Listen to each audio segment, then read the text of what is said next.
Hola a todos, ¿qué tal estáis? Hoy os traigo un vídeo con una finalidad un poco distinta a la que suelo tener por el canal. Hace unos meses os he hecho un recopilatorio de consejos para evitar accidentes. Hay uno en concreto que os quería volver a enseñar. Dentro vídeo. No discutas en el tráfico con la gente. No te vale la pena, no vas a arreglar nada, no vas a educar a nadie. Nadie va a aprender nada de una discusión tuya en el tráfico. Y pese a que cuando alguien te la lía, lo que a ti te sale de tu corazón es pegarle gritos o insultarle, lo que sea, no lo hagas. No tienes nada, absolutamente nada que ganar. No vas a conseguir que esa persona cambie, ni que esa persona te tenga más en cuenta, no vas a conseguir absolutamente nada. De lo único que te puede valer eso, y es a lo que viene esta regla, es que esa persona inestable y mala gente, porque recordemos, si tú le estás gritando es porque te has saltado un stop o porque te ha intentado arrollar o cualquier cosa por el estilo. Bueno, va, no hace falta que sea mala gente, igual vas despistado. Venga, lo acepto. Pero a lo que voy. ¿Cuántos vídeos habéis visto de una persona que va en moto, discute con alguien y ese alguien con el coche lo arrolla? Unos cuantos, y no todos son solo en Rusia, aquí en España también suele pasar bastante. Como a ciclistas, al final nosotros vamos bastante desprotegidos. No tenemos que dar excusa ninguna para que alguien piense o considere el arrollarnos como parte de la solución a un problema. Así que, si alguien nos hace algo, evidentemente pitarle, si vosotros creéis que vais a poder evitar que tengáis un accidente o lo que sea, pero si no, ya no, o sea, no vais a arreglar nada.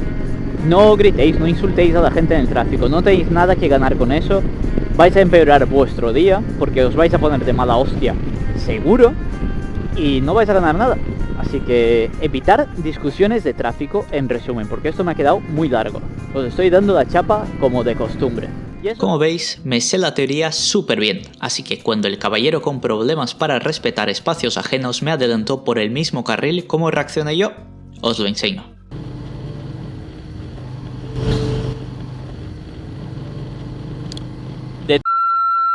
Y con alguien detrás. Ay, qué pereza de gente, tío. Mira la distancia de seguridad.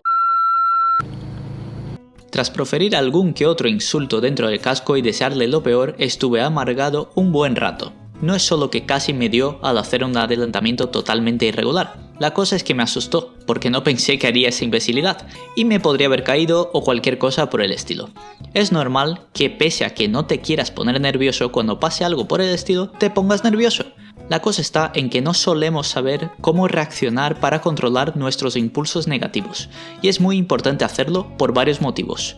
Para no hacer una tontería, para no perder la concentración, cosa esencial al conducir, y para no amargarnos el día, cosa que confieso el caballero de la R que cree que la carretera no es un circuito, pero que hace el apaño, consiguió. Así que, con un girito de guión que me permito hacer porque tengo ya confianza con vosotros, os voy a recomendar algunas técnicas muy fáciles de recordar en el caso de que tengáis que mantener la calma al cruzaros con un capullo, haciendo una de las suyas. Hay muchos consejos para mantener la calma, os voy a decir los que mejor resultado dan por lo que he podido leer y por mi experiencia propia. Cuando te pase alguna cabronada, puedes. 1. Respirar hondo y contar hasta 10. Un clásico. A mí personalmente no me va demasiado bien, pero es la más famosa y por algo será.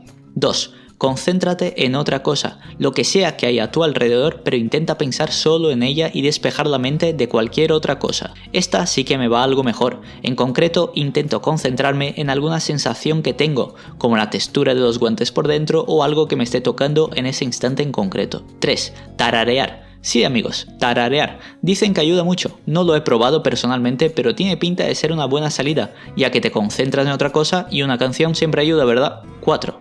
Piensa que se acaba de morir su madre, y por eso está haciendo el imbécil. Esta no es una técnica aceptada, pero una vez un psicólogo me lo dijo en tono de broma y oye, a mí me funciona. Imagino que está pasando por un momento muy malo y que normalmente no es así. Como veis, no es la primera vez que os digo que os traigo un vídeo raro, pero este puede ser el más raro que haya hecho hasta el momento. Recordad, mantened la calma, no por ellos, sino por vosotros. Solo saldréis ganando y en todo caso no reaccionáis así.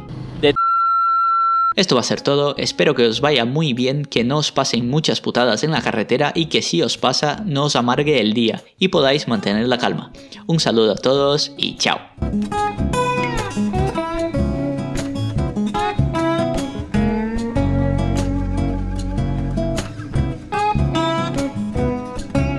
Este es el Instagram del canal, lo podéis buscar como Arzoro y en él subo principalmente vídeos de cosas que me pasan detrás de las cámaras, fotos con perretes, que siempre viene bien ver alguna para alegrarte el día, fotos de motos, más fotos de motos, vaya, más fotos de motos. Y algún que otro meme o vídeo que no puedo subir a YouTube por temas de copyright de canciones o cosas por el estilo. Si os interesa, echad un vistazo y si os gusta, seguidme ahí. Siempre aviso sobre nuevos vídeos o hago encuestas por Instagram, por lo que si os mola el contenido del canal, también os molará el del Instagram.